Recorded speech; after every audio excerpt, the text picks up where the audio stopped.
अध्यात्म विज्ञान कोई धर्म या संप्रदाय नहीं है, ये स्पिरिचुअल साइंस है जो कुदरत के कानून पर आधारित है। ये विज्ञान पूरे ब्रह्मांड के सभी रहस्यों को उजागर करता है और जीवन के सभी पहलुओं को समझने के लिए एक नई दृष्टि देता है। इसी को आर्ट ऑफ विजन कहते हैं, दुनिया को देखने की एक नई दृष्टि, जो अध्यात्म विज्ञानी परम पूज्य स्वामी श्री कमलेशानंद जी के निर्देशन में सनातन सत्य का अनुसंधान कर हमारे जीवन को प्रकाशित करे। जय सच्चिदानंद। हाँ बोलो। आज कर्म है ये आत्मा द्वारा થાય છે કે શરીર દ્વારા? એ મહત્વ કરતા કોણ? કર્મ આત્મા દ્વારા થતા નથી, શરીર દ્વારા થતા નથી। બેમાંથી એક કર્મ ના બાંધી શકે, આત્મા ના બાંધી શકે, શરીરે ના બાંધી શકે। સમજાવો સમજાવો, ધીમે ધીમે શાંતિથી। આત્મા ક્યારેય કર્મ ના બાંધે। આત્મા કર્મ બાંધતો હોય તો પછી મોક્ષમાંથી નહીં બાંધે।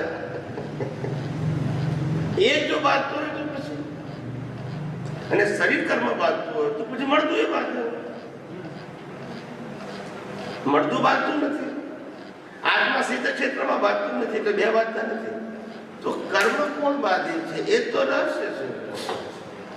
એમાં તો ધર્મગુરુઓ ફેલ ગયા બધા। આ બધા ધર્મગુરુઓ ફેલ કેમ ગયા? આ રહસ્ય જાણવામાં ફેલ ગયા। કોઈએ આનો કોડ ના પાડ્યો કે કર્મ કોણ બાંધે છે। ખ્યાલ આવ્યો? બધા ધર્મગુરુ એક જ વાત કરે છે, આ શરીર કર્મ ભોગવે છે ખરું, અને કર્મ આ જ વાતો કરે, બાંધી છે અને ભોગવે છે। એટલે તો લોકોને સમજ ના પડે કે આમાં લાઈન ઓફ ડિમાર્કેશન કયો ભાગ ભોગવવાનો અને કયો બાંધવાનો, એ આજ દિન સુધી કોઈ કહેતું નથી। યસ કે નો? there is no line of demarcation, there is no any principle, it's always random। કારણ કે ફંડામેન્ટલ જ ખોટું છે, કેટેગરીઝ જ છે જુદી છે। આ બોડીની અંદર ત્રણ વસ્તુ છે, એક આત્મા, એક પ્રકૃતિ। આ પ્રકૃતિ કહેવાય, આત્મા પ્રકૃતિ, અને આ બેની વચ્ચે પ્રતિષ્ઠિત આત્મા છે જેનું નામ છે લાઈવ ઈગો, જીવતો અહંકાર। હું છું એવું જેને ભાન છે એને લાઈવ ઈગો કહેવાય। એ લાઈવ ઈગો પાસે જેવું જ્ઞાન દર્શન છે એવો ભાવ કરે છે। સરકમસ્ટાન્સ ગમે તેવા હોય, ના હોય તો એ ભાવ કરી શકે। ઘરમાં એકલો બેઠો હોય, કોઈ જ ના હોય, તો એ સારામાં સારા અને ખરાબમાં ખરાબ ભાવ કરી શકે। ભાવ કરવા માટે સંજોગો હોવા જરૂરી નથી, હોય તો પણ કરી શકે અને ના હોય તો પણ કરી શકે। ખ્યાલ આવ્યો?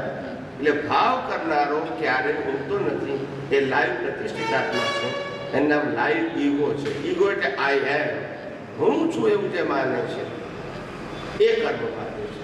અને હું છું એવું જ્યારે જેને 100% સમજ્યું કે હું શુદ્ધ આત્મા જ છું, હું પ્રકૃતિ નથી, પ્રકૃતિનો એક ભાગ નથી, પ્રકૃતિ ભોગવે છે ને ભોગવનાર નથી, ઇવન તો પ્રકૃતિ સાથે મારે કોઈ લેવા દેવા નથી, હું માત્ર ચેતન, અવિનાશી અને અનંત શક્તિવાળો એવો શુદ્ધ આત્મા છું। આવું 100% પ્રતિષ્ઠિત આત્માને થઈ જાય પછી કર્મ ના બંધાય, પછી કર્મ પ્રતિષ્ઠિત આત્માનો રચયિતા કોણ? પ્રતિષ્ઠિત આત્માનો રચયિતા અજ્ઞાન। એ અજ્ઞાન પાછું ક્યાંથી ઉત્પન્ન થાય? નિગોદમાંથી વ્યવહાર રાશિમાં આવ્યો ત્યારથી એકેન્દ્રિય જ્ઞાન, એ પણ જ્ઞાન, બે ઇન્દ્રિય જ્ઞાન, એ પણ અજ્ઞાન। એટલે અજ્ઞાનની વ્યાખ્યા શું આપી આપણે? Relative Satya is equal to અજ્ઞાન। એટલે ક્યારથી શરૂ થયું? નિગોદ નહીં, વ્યવહાર રાશિ। એકેન્દ્રિયમાં જે જ્ઞાન થયું રિલેટિવ સત્ય, બે ઇન્દ્રિયમાં થયું રિલેટિવ સત્ય, ત્રણ ઇન્દ્રિયમાં થયું રિલેટિવ સત્ય, ચાર ઇન્દ્રિયમાં થયું, પાંચ ઇન્દ્રિયમાં થયું રિલેટિવ સત્ય, મનુષ્યમાં પછી બુદ્ધિ મળી, પછી જ્ઞાન મળ્યું, એ પણ કયું? રિલેટિવ સત્ય। યસ કે નો? એનો વિકાસ થયો, પણ શાનો વિકાસ થયો? રિલેટિવ સત્યનો। આ રિલેટિવ સત્ય જ્યારે પછી બોજારૂપ લાગ્યું ત્યારે પછી ખોલે કે સનાતન સત્ય શું છે। અત્યાર સુધી ફસાવે છે, એટલે રિલેટિવ સત્યનું અજ્ઞાન હતું, એટલે ભાવ કરવાનો છે। શું કીધું? તો રાગદ્વેષ થાય। આ રિલેટિવ સત્યને સાચું માને તો રાગદ્વેષ થાય કે નહીં? ભૈયા મારું શર્ટ તમે લીધું કેમ, અડે કેમ, સમજાય કે? તો પછી એનો મતલબ તો એવો થયો કે નથી શરીર કે નથી આત્મા. યસ, બેમાંથી એક કર્મ બાંધતું નથી. તો પછી એની સજા શરીર શું કરવા ભોગવે છે? હા, એની સજા શરીર શું કામ ભોગવે છે? પહેલી વસ્તુ એ કે શરીર સજા ભોગવતો જ નથી. શરીર સજા ભોગવતું હોય તો મળતું સજા ભોગવે. જો હોય બદલી નાખશે. અગ્નિમાં પણ એને જ તપવું પડે છે. હા, પણ એને તો ભોગવનાર કોણ છે? કોઈ ફરિયાદ કરી જશે મળતી વખતે ભાઈ મને કેમ બાળો છો? પણ જીવતો હોય ત્યાં તો તકલીફ એને જ થઈ છે ને. એ કોને છે? એટલે જીવતો હોય અને જો શરીરને થતી હોય તો મળતી વખતે શરીરને થવી જોઈએ. જીવતી વખતે કોને સરકાર? હા, એટલે જે જીવતો હોય ત્યારે થાય છે એ કોને થાય છે? કે જેને કર્મના બીજ નાખ્યા હતા ભાવથી, એ જ અત્યારે ભોગવે છે through the body, through the circumstances. એને કેવી રીતે કરવું? એટલે એને કાઢવા નથી, એ ડિસ્ચાર્જ અનુસાર છે. ગયા અવતારનું ચાર્જ, આ અવતારમાં ડિસ્ચાર્જ વાળા ભોગવે છે. અને ડિસ્ચાર્જમાં નક્કી કરતું ગયા અવતારમાં કે આઈસ્ક્રીમ ખાવામાં સુખ છે એવું ચાર્જ કરતું ગયા અવતારમાં. સાંભળજો, આખું સાંભળવું છે. આઈસ્ક્રીમ ખાવામાં સુખ છે એવું ગયા અવતારમાં ચાર્જ કર્યું. આ અવતારમાં કુદરત બોડી આપે, આઈસ્ક્રીમ ખાવાના સંજોગ આપે અને શરીર આઈસ્ક્રીમ ખાઈ બી કરે. પણ ભોગવે કોણ? પેલી બિલીફ. કારણ કે આઈસ્ક્રીમમાં સુખ છે, બિલીફ કોની છે? શરીર છે કે કર્મ બાંધનાર નહીં? ઈગો. એ ભોગવે છે. હવે એ જ આઈસ્ક્રીમ પાછું બીજાને આપો તો સુખ ના લાગે, કારણ કે બિલીફ નથી ને. ના સમજાય? એટલે બિલીફ થ્રુ ધ બોડી. પણ ભોગવે છે કોણ? બિલીફ. પણ કઈ બિલીફ? ડિસ્ચાર્જ. હવે ડિસ્ચાર્જ પાડો જોઈએ આઈસ્ક્રીમ.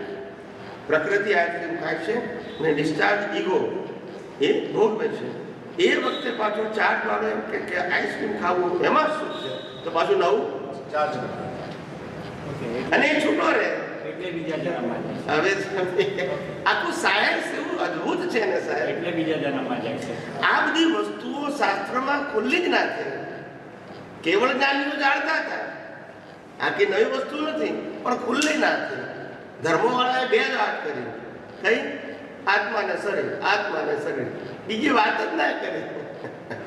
એટલે બધા મૂંઝાય છે. મૂંઝાવા કરતા પણ એનો મતલબ એવો થયો કે એ લોકો મિસગાઈડ જ કરે છે, કારણ કે એ લોકોને જ ખબર નથી. પણ મિસગાઈડ એને કહેવાય કે જે પોતે ગાઈડ થયેલા હોય પોતે જ મિસગાઈડ છે. તો તમને શું કરે? તમે પોતે મિસગાઈડ થયેલા હોય તો બીજાને ગાઈડ કઈ રીતે કરો? મિસગાઈડ થયેલા તો શું? તમને ખબર છે કે આ 5 રસ્તામાંથી કયો રસ્તો મુંબઈ જાય છે ખબર નથી, એવું ખબર નથી. પણ છતાં તમને કોઈ પૂછે કે સાહેબ આમ અપટુડેટથી ઊભા હોય ટાઈ બાઈ પહેરીને કે મિસ્ટર XYZ આ 5 રસ્તામાંથી મુંબઈને કોઈ તમે કોઈ જતાડો આ બધું મુંબઈ આવી જશે. ખ્યાલ? તમે મિસગાઈડ કર્યું. પણ તમે તમારા સ્ટેટસ કે ઈગોને કારણ કહી દીધું, એ બચારો મિસગાઈડ જ થાય ને. એ તો હસે જાય, આગળ જતા ખબર પડે. એમ તમે મિસગાઈડ થયેલા છો ને બીજાને મિસગાઈડ કરો છો. માટે ભગવાન મહાવીરની અંતિમ દેશનામાં ભગવાન મહાવીરને બોલવું પડ્યું. મહાવીરની અંતિમ દેશનામાં મહાવીરને બોલવું પડ્યું. એ બોલ્યા નથી, બોલવું પડ્યું. It is compulsory. કે what is the forecast of the future? કે મારી પાઠ ઉપરથી 9 નવડા જેટલી સંખ્યા નરકે જશે. પાઠ ઉપરથી, નીચેથી નહીં. ના સમજાય. પાઠ ઉપરથી એટલે કોણ? ઉપદેશ આપનારા. ઉપદેશ આપનારા એ ભગવાનમાં આવીને તમે વાંચો, તમે કોઈ આચાર્ય ભગવાનને પૂછો તો તમને કહેશે કે આવું લખેલું છે. એટલે સમજવાની જરૂર છે. સમજ્યા નહીં તો કોઈ શું કરે? એટલે જૈન ધર્મમાં લખ્યું છે અવરી પ્રરૂપણા એટલે ઉપદેશ. અવરી પ્રરૂપણા એ નરકે જવાની નિશાની છે. આ શાસ્ત્રમાં લખ્યું છે, હું મારી વાત નથી કરતો. સમજાય છે? સમજ્યા વગર